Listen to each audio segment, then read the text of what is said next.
Ayun, nagluto ako ng tinolang manok.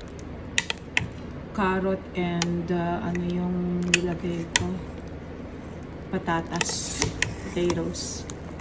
So, ayun.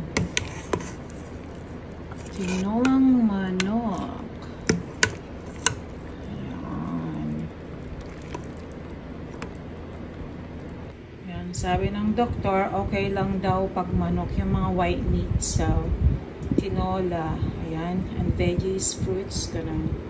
Iwas daw muna ako sa mga red meat, like beef, kasi lean meat yun, bawal daw muna. Kaya yan, pwede daw muna to, maghigop-higop muna ako ng sabaw ng tinola. O, diba? Kaya ayan mga anak.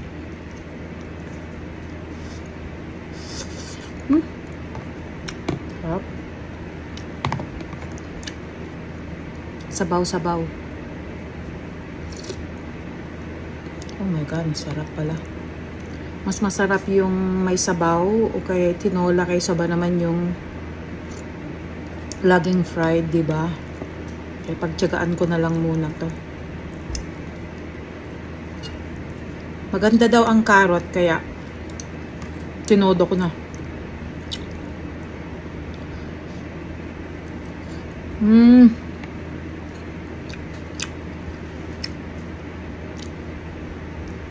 Sarap pala. Kahit ganito na lang pala ang kainin ko, okay lang. Healthy pa.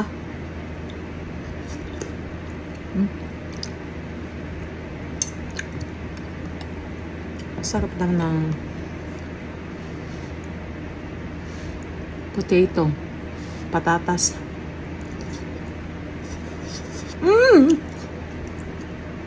Wow!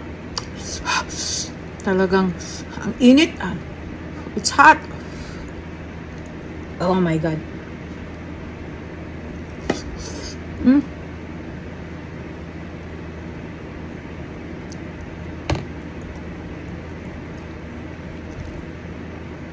Mainit dito sa sa Las Vegas, kaya naka-aircon, may ceiling fan, meron din fan dito sa ko, sa tabi ko pa.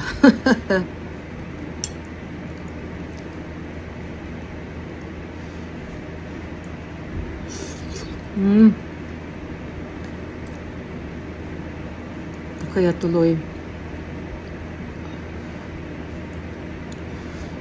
almost $200 ang electricity sa aircon.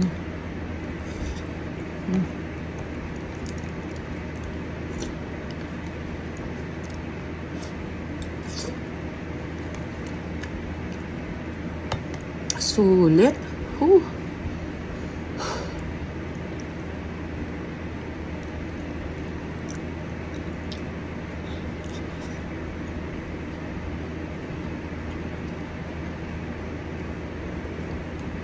Kahit wala ng kanin, basta mayroon namang ito carrot at saka yung potato. Okay na yun.